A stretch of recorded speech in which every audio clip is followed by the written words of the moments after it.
आपको जिंदगी में जो कुछ भी चाहिए या आपकी जो भी समस्या है, आप श्रीमद् भगवत गीता की ये 25 बातें ठीक से सुन समझ लो। आपकी हर इच्छा पूरी होगी, हर मुश्किल आसान होगी और आपका हर दुख दूर होगा। गीता का ये ज्ञान अमृत से भरा है जो इंसान के मरे हुए मन और जीवन में एक नई जान डाल देता है। मैं गारंटी के साथ ये बात कह सकता हूं कि जो कोई भी इन 25 बातों को ध्यान से पूरा वीडियो के अंत तक सुनेगा, उसे अपनी हर समस्या का हल मिल जाएगा, उसे वो सब कुछ मिल जाएगा जो वो पाना चाहता है। श्रीमद् भगवत गीता का सबसे पहला उपदेश यह है कि जिंदगी में कभी भी खुद को किसी का मोहताज मत बनाना, क्योंकि जब तक आप किसी के मोहताज नहीं होते तब तक आपको कोई दुख नहीं पहुंचा सकता, कोई आपका फायदा नहीं उठा सकता। जिस इंसान के आप मोहताज हो जाओगे वो आपको एक्सप्लॉइट करना शुरू कर देता है। जिस दिन आपने अपने जीवन को किसी का मोहताज बना दिया, उसी दिन से आपको उसकी गुलामी करनी पड़ती है। औरों की तो छोड़ो, जो लोग अपने नौकरों के, काम वाली बाइयों के मोहताज हो जाते हैं तो उनका सब कुछ सहना शुरू कर देते हैं, क्योंकि उन्हें पता होता है कि आपका काम उनके बिना चल ही नहीं पाएगा और आप खुद से खुद का काम कर नहीं पाएंगे और दूसरा कोई आपको मिल नहीं रहा तो उनका आपको परेशान करना शुरू हो जाता है। लेकिन जब उन्हें यह समझ आता है कि आप अपना काम खुद कर सकते हैं, आपको दूसरे 1000 ऑप्शन मिल सकते हैं, तो वो चुपचाप अपना काम करेंगे। अब अगर आप कोई ऐसी नौकरी करते हैं जहां आपके बॉस के गलत होते हुए भी आप उसका टॉर्चर सहते रहते हैं, तो आपको पता होता है कि आप उसके मोहताज हैं और वो उसका पूरा फायदा लेता है। और तो और जिस घर परिवार में आप रहते हैं, अगर वहां भी आप किसी के मोहताज हैं तो वो आपको पूरा चूस लेता है, क्योंकि वहां आप 24 घंटे रहते हैं, कहीं और जा ही नहीं सकते। आपके सर पे चढ़ के नाचेगा वो इंसान और आपको पूरी तरह से अपने कंट्रोल में रखेगा। लोगों को बहुत मजा आता है अपने से कमजोर इंसान को अपने कंट्रोल में रखने के। आप चाहे 1000 उनके लिए अच्छा करो, चाहे हर वो काम करो जिससे उन्हें खुशी मिले, पर ऐसे लोग आपकी गर्दन को दबा के रखते हैं। आप में अगर कुछ प्रतिभा है तो आपके पंख ही काट दिए जाएंगे। हर वो कोशिश की जाएगी आपके साथ जिससे आप जिंदगी में कभी आगे ही ना बढ़ पाओ। किसी का मोहताज होना मर जाने से भी बदतर होता है। मोहताजी आपको गुलाम बनाकर रख देती है। आपने कभी गौर किया कि आपकी जिंदगी वही लोग खराब करते हैं जिनके आप मोहताज हो जाते हैं। आपका सारा दुख वहीं से आता है जिसके आप मोहताज होते हैं। मोहताजी सिर्फ शरीर या काम की नहीं होती, सबसे बड़ी मोहताजी मन की होती है कि जिंदगी में कोई हमें चाहिए, हमें संभालने के लिए, नहीं तो हम खुश नहीं रह पाएंगे। अकेलापन लोगों से झेला नहीं जाता है। फिर कई बार आप ऐसे लोगों से जुड़ जाते हैं जो आपकी इस मन की मोहताजी का पूरा फायदा उठाते हैं। आप उनसे रिश्ता इसीलिए जोड़ते हैं ताकि आपकी जिंदगी में थोड़ी खुशी आए, पर वो लोग आपको खून के आंसू रुलाते हैं, आपकी पूरी जिंदगी नर्क बना देते हैं। याद रखना एक बात, माँ बाप के अलावा ऐसा दुनिया में आज तक कोई पैदा नहीं हुआ है कि आप जिसके मोहताज हों और वो आपका फायदा ना उठाए। इसीलिए जिंदगी में कभी भी खुद को किसी का मोहताज मत बनाना। श्रीमद् भगवत गीता का दूसरा उपदेश ये है कि जब भी जिंदगी में खुद को अकेला महसूस करो, तब इस सच्चाई को ठीक से समझ लेना कि आप दुनिया में अकेले ही आए थे और अकेले ही जाओगे। वास्तविकता में यहाँ कोई आपका अपना नहीं है। एक दिन तो जो माँ बाप हमें जन्म देते हैं वो भी हमें अकेला छोड़ के चले जाते हैं, तो औरों से तो उम्मीद ही क्या करना। यदि कोई आपका साथ छोड़ दे तो याद रखना कि वो ईश्वर सदा आपके साथ है, वो कभी आपका साथ नहीं छोड़ता। गीता में श्री कृष्ण ने अर्जुन से कहा कि चाहे कोई मनुष्य मुझे माने या ना माने, लेकिन मैं इंसान का साथ कभी नहीं छोड़ता, क्योंकि ये सब मेरी ही संतानें हैं। ममैवांशो जीवलोके जीवभूत सनातन मनश्ष्ठानि इंद्रियाणि प्रकृति स्थानि कर्षति। इंसान को ईश्वर का ही अंश कहा गया है, इसलिए मनुष्य को ईश्वर की संतान कहा जाता है। इसीलिए आपको अकेलेपन से कभी दुखी नहीं होना चाहिए, कभी डरना नहीं चाहिए, बल्कि किसी गलत इंसान के साथ रहने से डरना चाहिए। एक कहावत है कि something is better than nothing, कि कुछ नहीं होने से कुछ होना बेहतर है।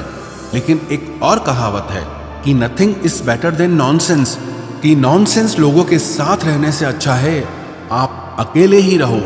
इसीलिए गीता का ये उपदेश हर इंसान के लिए बहुत जरूरी है जो खुद को अकेला समझकर दुखी हो जाते हैं। इसीलिए अकेलेपन से डरना, दुखी होना छोड़ दो, क्योंकि यहाँ कोई किसी का नहीं होता। गीता का तीसरा उपदेश यह है कि जीवन में जब भी कोई मुश्किल आए तो हिम्मत मत हारो, बस थोड़ा धीरज रखो। जो लोग मुश्किल वक्त में खुद को थोड़ा संभाल कर धीरज रखते हैं वो हर मुश्किल को आसानी से पार कर जाते हैं। एक राजा अपने गुरुजी के पास गया और उसने गुरुजी से जाकर बोला कि ऐसे तो राज्य में हर प्रकार की खुशहाली है, पर वक्त का कोई भरोसा नहीं है। अगर कभी जिंदगी में कोई मुश्किल वक्त आए, कोई बुरा वक्त आए, तो उस वक्त के लिए मुझे कोई मंत्र दीजिए, कोई शिक्षा दीजिए, कोई उपदेश दीजिए कि उस बुरे वक्त से कैसे बाहर निकलना है। तो गुरुजी ने उसे एक तावीज बांध कर दे दिया और राजा से कहा कि इस तावीज में मैंने एक मंत्र लिख कर रखा है। जब तुम्हारी जिंदगी में बहुत बुरा वक्त आए और तुम्हें लगे कि इससे बुरा तो अब कुछ हो ही नहीं सकता, उस समय पे ये तावीज खोल के तुम इस मंत्र को पढ़ लेना, तुम्हारे अंदर बहुत शक्ति आ जाएगी। और एक दिन ऐसा हुआ भी कि उस राजा के राज्य पे किसी दूसरे राजा ने आक्रमण कर दिया और इस राजा की ऐसी स्थिति हुई कि उसे अपना राज्य छोड़कर, पूरे शहर को छोड़कर अपने कुछ लोगों के साथ भागना पड़ा। उस समय पे राजा बहुत दुखी था और विचार करने लगा कि गुरुजी ने मुझे एक तावीज दिया था कि जब जिंदगी में बहुत बुरा वक्त आए तब इसे खोल कर पढ़ना और इसके अंदर जो मंत्र लिखा हुआ है वो मेरे अंदर शक्ति भर देगा। राजा ने विचार किया कि इससे बुरा वक्त और क्या हो सकता है। उसने गुरुजी का दिया हुआ वो तावीज खोला और उसके अंदर लिखा हुआ था कि ये वक्त भी गुजर ही जाएगा। इस वचन को पढ़कर राजा के मन में एक शक्ति आई, विश्वास जगा कि ये जो बुरा वक्त है ये भी टिकने वाला नहीं है, ये भी निकल ही जाएगा। इसलिए मुझे हिम्मत नहीं हारनी, वापस से अपनी सेना खड़ी करनी है। और उस राजा ने वापस से अपने सैनिकों को जमा करके अपनी सेना को खड़ा किया और उस राजा पे हमला करके अपना राज्य वापस प्राप्त किया। तो जिंदगी में स्थिति चाहे कितनी भी बुरी क्यों ना हो, वो हमेशा के लिए नहीं रहने वाली, वो भी एक दिन गुजर जाएगी। वक्त चाहे कैसा भी हो, एक दिन जरूर बदल जाएगा। हमारी जिंदगी में न जाने कितनी बार दुख आए, कितनी बार मुश्किल वक्त आया, लेकिन हम हर बार निकल जाते हैं। ऐसे ही आपकी जिंदगी में जब कोई मुश्किल वक्त आए, बुरा वक्त आए, तो मन में ये विश्वास रखना कि ये वक्त भी एक दिन गुजर ही जाएगा। इसलिए अपनी हिम्मत मत हारो। अगर आपके अंदर धीरज है तो आप बुरे से बुरे वक्त को भी जरूर पार कर जाओगे। श्रीमद् भगवत गीता का चौथा उपदेश ये है कि जब कोई आपके साथ धोखा या छल करे तो उसको कोसना या दुखी होना छोड़ दो, बल्कि उससे शिक्षा लो कि लोग असलियत में वैसे नहीं होते जैसा आप उन्हें समझ लेते हैं। यहाँ पर ना लोग अपने मुंह पर मुखौटा लगा के घूमते हैं। यहाँ हर इंसान खुद को अच्छा दिखाने की कोशिश करता है, अच्छा बनने की कोशिश कोई नहीं करता। आप किसी के साथ थोड़ा गलत व्यवहार करके तो देखो, उसका असली रंग सामने आ जाएगा। या फिर जब आपकी जिंदगी में कुछ मुश्किल वक्त आएगा तो भी आपको उसका असली रंग देखने को मिल जाएगा। इसीलिए किसी पे भी जल्दी भरोसा नहीं करना चाहिए, किसी से भी इतनी उम्मीद नहीं लगानी चाहिए कि बाद में हमारा दिल ही टूट जाए। क्योंकि दुनिया के ये लोग ना कभी किसी के हुए हैं और ना कभी किसी के होंगे। अपना दिल उस ईश्वर को समर्पित कर दो, फिर देखना आपका दिल कोई नहीं दुखा पाएगा। श्री कृष्ण ने अर्जुन से गीता के 12वें अध्याय भक्ति योग में कहा है, मय्येव मन आधस्तव मयि बुद्धिम निवेशय, कि हे अर्जुन तू अपना मन, अपनी बुद्धि, अपना दिल मुझ में लगा दे, फिर देखना तेरा दिल कोई नहीं दुखा पाएगा, कोई तेरा दिल नहीं तोड़ पाएगा। याद रखना, इस दुनिया में आप जिससे भी सबसे ज्यादा दिल लगाओगे, सबसे ज्यादा दुख भी आपको वही इंसान देगा। क्योंकि इस दुनिया में ना दिल की कोई कदर नहीं है, भावनाओं की कोई कदर नहीं है। यहाँ कदर होती है मतलब की, फायदे की, कि आपसे किसी का क्या फायदा हो सकता है। जब तक आपसे लोगों का मतलब है तब तक सब लोग आपसे अच्छा चलते हैं। जैसे ही उनका मतलब खत्म हो जाता है वैसे ही उनका बात करने का तरीका भी बदल जाता है। इसीलिए जब आप किसी से नया नया मिलते हैं तो उस पर यकीन मत करिए। वो सिर्फ एक मुखौटा है आपको दिखाने के लिए, आपको फंसाने के लिए। अब ये आप पर निर्भर करता है कि आप उसमें फंसते हैं या अपनी समझ से काम लेते हैं।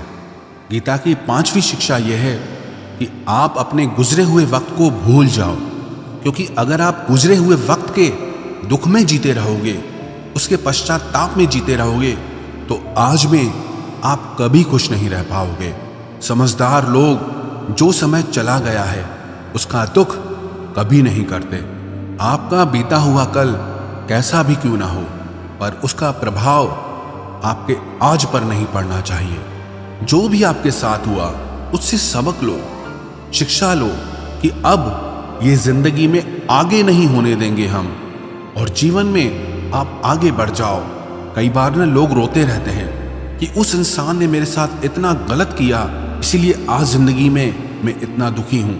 लोग कोसते रहते हैं दूसरों को कि उसकी वजह से मेरी जिंदगी में दुख है, उसकी वजह से मेरी जिंदगी खराब हो गई है। लेकिन जब तक आप उसे कोसते रहेंगे आप जिंदगी में कभी खुश नहीं रह पाएंगे, कभी आगे नहीं बढ़ पाएंगे। जो हुआ, जो लोगों ने आपके साथ किया, उसे आप बदल नहीं सकते, लेकिन आपका आज आप जरूर बदल सकते हो। कल के दुख से छूटना चाहते हो तो कल में नहीं, आज में जीना शुरू करो। आपको ऐसा एक भी इंसान नहीं मिलेगा जो अपने कल में जीता हो और प्रसन्न रहता हो। आपको सिर्फ वही इंसान खुश रहेगा जो अपने आज में जीता है। कल में जीने वाला इंसान किसी न किसी पीड़ा से जुड़ा होता है, किसी न किसी दुख, किसी न किसी पश्चाताप से जुड़ा होता है। कल में जीना आपकी जिंदगी की सारी खुशियां छीन लेगा। तो जितना हो सके अपने पास्ट को भूल जाइए और अपने प्रेजेंट में जीना शुरू कीजिए।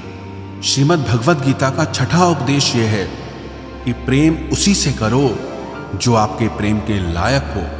जिसे आपके प्रेम की कदर नहीं, उससे जितना दूर रहो उतना अच्छा होता है। आजकल लोग कहते हैं कि सबसे ज्यादा पीड़ा प्रेम देता है। लोगों ने प्रेम जैसी पवित्र चीज को गंदा कर दिया है, जहर बना दिया है।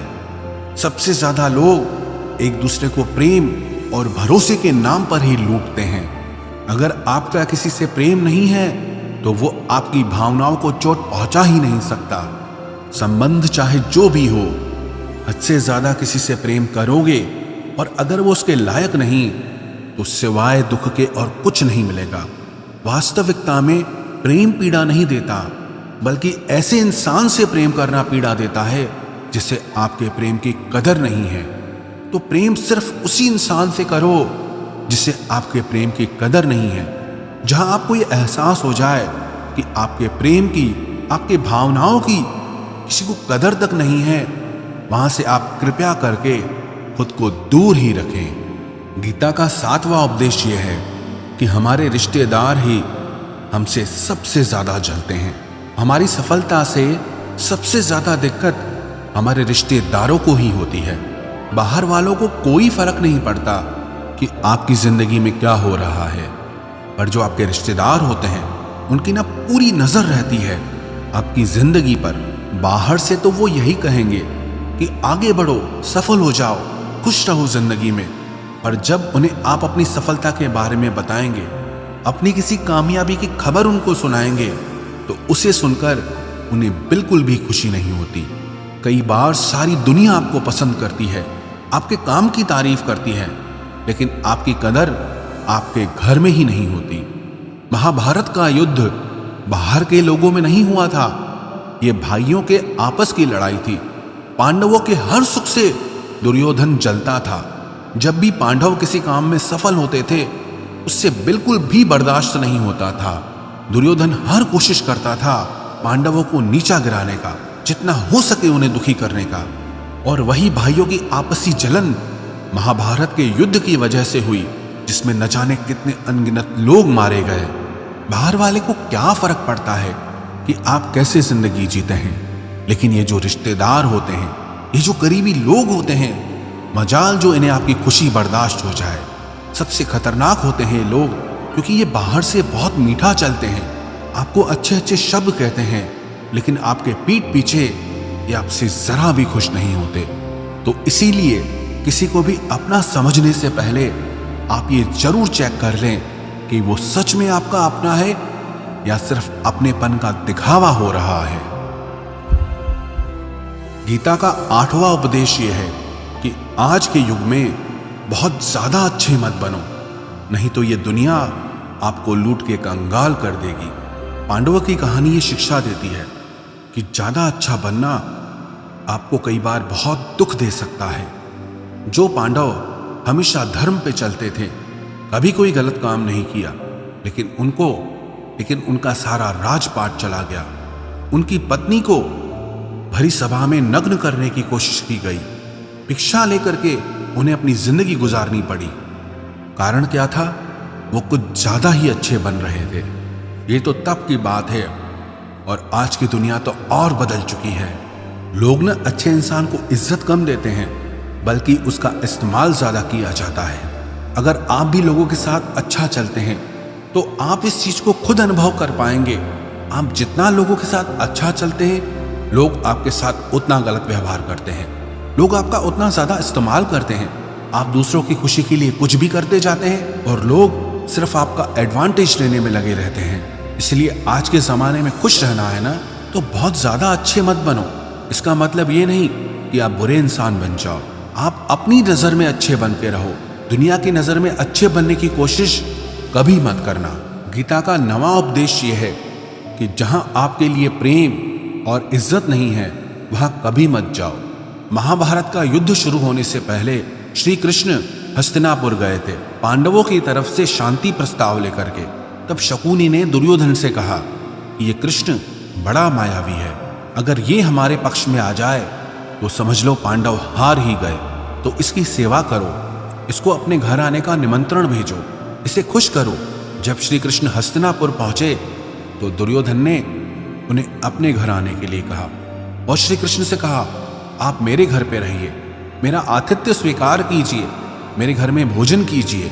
तो श्री कृष्ण ने दुर्योधन से कहा कि दुर्योधन, इंसान को किसी के घर तभी भोजन करना चाहिए, तभी जाना चाहिए, या तो उससे बहुत प्रेम हो, या तो हमारे जीवन में कोई बहुत बड़ी आपत्ति आ गई हो। ना तो मेरी जिंदगी में कोई आपत्ति आई है और ना ही तुम्हारा मुझसे कोई प्रेम है, तो तुम्हारे घर तो मैं कभी नहीं आऊंगा।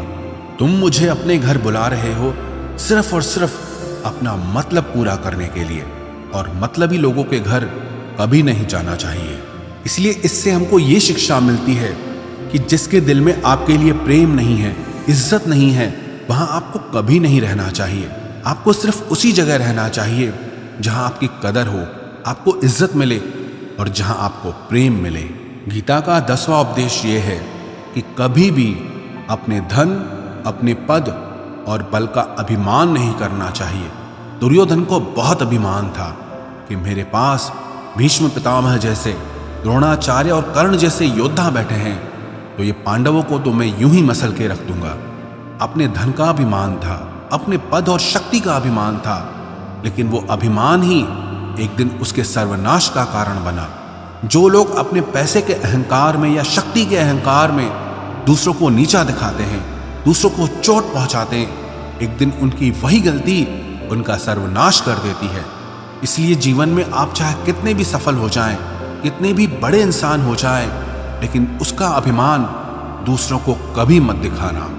गीता का 11वां उपदेश यह है कि जो दूसरों के साथ छल करता है, उसका अंत बहुत बुरा होता है। दुर्योधन का मामा शकुनी और दुर्योधन ने पांडवों के साथ जीवन भर छल किया, पग पग पर उन्हें धोखा दिया, कभी ईमानदारी से उनके साथ नहीं चला, और उसका परिणाम दुर्योधन को यह मिला कि उनके दल का हर एक बड़ा योद्धा छल के द्वारा ही मारा गया, क्योंकि दुर्योधन ने जैसा कर्म किया था उसको वैसा ही फल मिला। सारा जीवन भर उसने छल किया, तो अंत में उसकी खुद की मृत्यु भी एक छल से ही हुई थी। इसीलिए कोई अगर खुद को बहुत ज्यादा चालाक समझता है कि दूसरे को धोखा दे दिया, दूसरे को बेवकूफ बना दिया, एक दिन कोई आएगा उसकी जिंदगी में भी जो उसको भी धोखा देगा। क्योंकि कर्मा सबके चेहरे याद रखता है। जो जैसा कर्म करता है उसको वैसा फल जरूर मिलता है। गीता का 12वां उपदेश ये है कि जो इंसान आपको बार बार चोट पहुंचाए उसे कभी माफ नहीं करना चाहिए। युधिष्ठिर ने दुर्योधन को बार बार माफ किया और उसका परिणाम यह हुआ कि उन्हें अपनी जिंदगी में बहुत बड़े दुखों का सामना करना पड़ा। वो इंसान अगर एक बार गलती करे तो माफ करना फिर भी ठीक है, लेकिन कोई अगर बार बार गलती करे उसे माफ करना आपको बहुत ज्यादा नुकसान पहुंचाएगा, क्योंकि वो गलती नहीं हो रही है उससे, वो उसकी आदत है, वो ऐसा ही है, वो हमेशा आपके साथ ऐसा करेगा।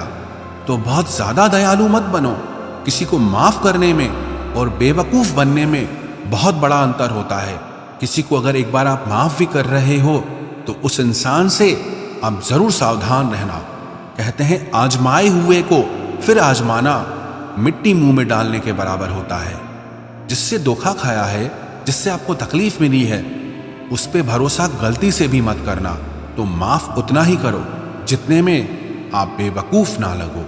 गीता का 12वां उपदेश यह है कि अपनी खुशी और अपना दुख हर किसी के आगे जाहिर नहीं करना चाहिए, क्योंकि लोग आपकी खुशी पे नजर लगा देते हैं और आपके दुख में आपकी हंसी उड़ाने लगते हैं। आपकी खुशी से कोई खुश नहीं होता, लोगों को जलन होती है। हर आंसू आंख में लाया ना करो, हर जख्म सबको दिखाया ना करो। यहां लोग हाथ में नमक लिए फिरते हैं, इसलिए अपना हर दर्द सबको दिखाया ना करो। लोग तो बैठे ही हैं दुखी इंसान को और दुखी करने, और जो खुश है उसको तकलीफ पहुंचाने के लिए। रही मन निज मन की व्यथा, निज मन राखो लेह।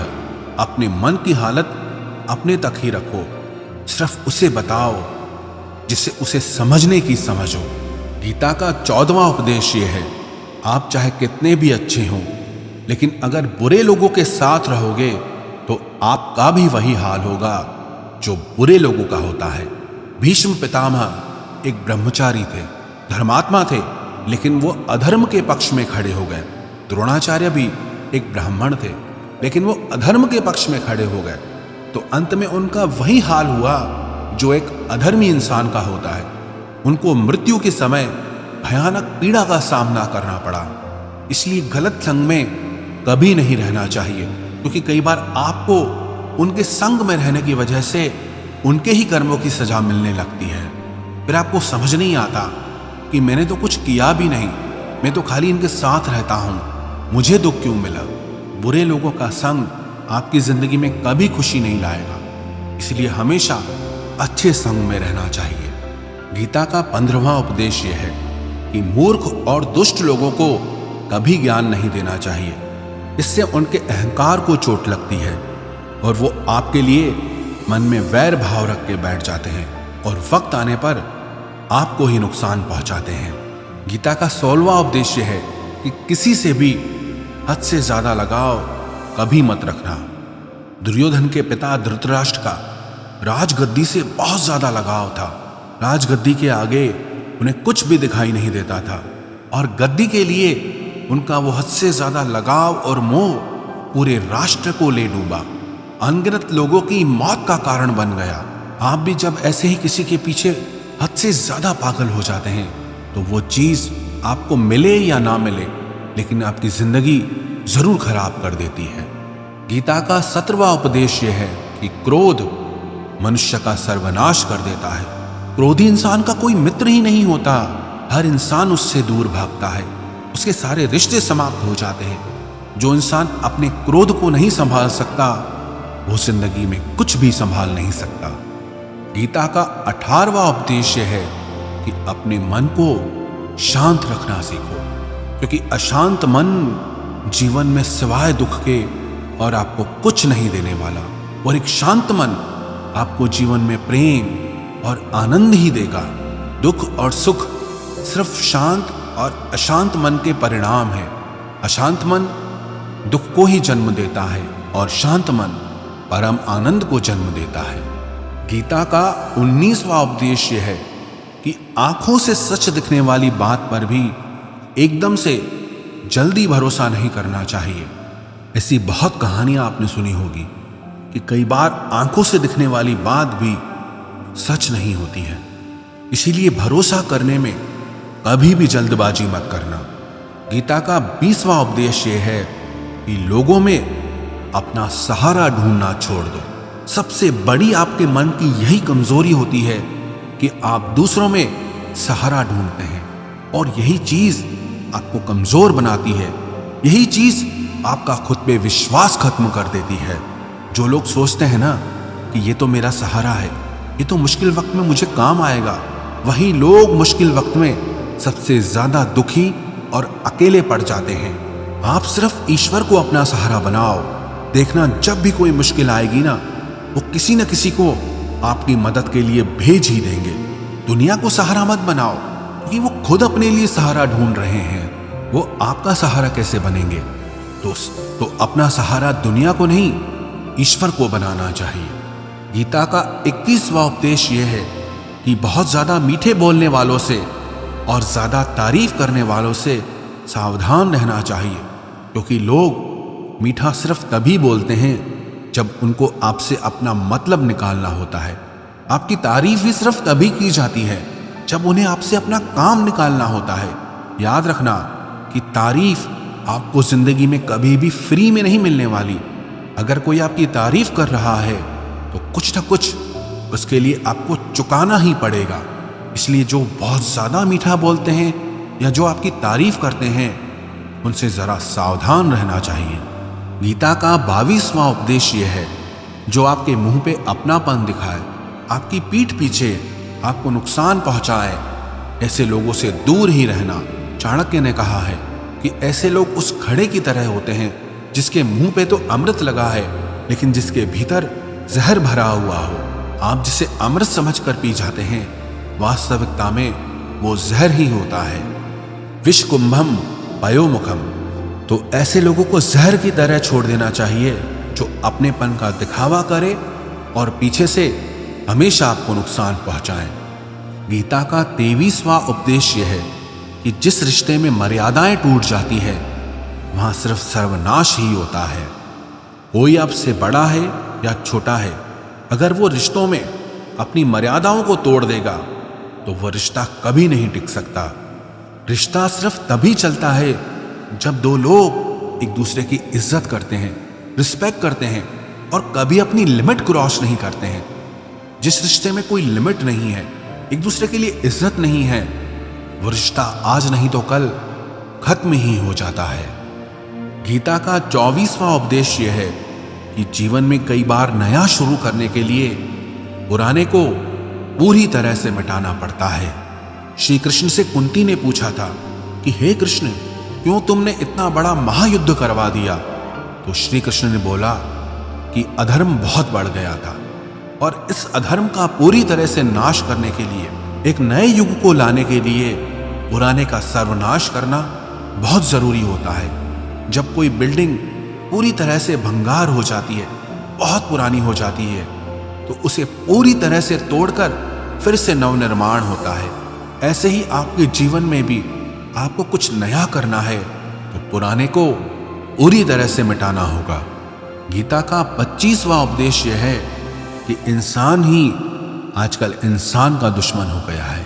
चाहे आप बिजनेस में देख लो, चाहे आप रिश्तों में देख लो, किसी भी फील्ड में आप देख लो, इंसान ही इंसान को नुकसान पहुंचा रहा है।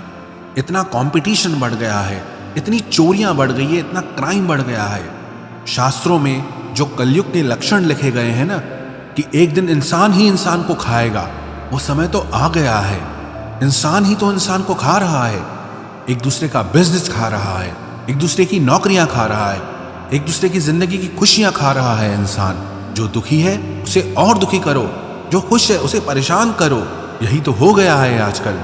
कहने को तो सब इंसान है, लेकिन इंसानियत कहीं दिखती ही नहीं है। एक सेठ के घर से एक भिखारी निकल रहा था।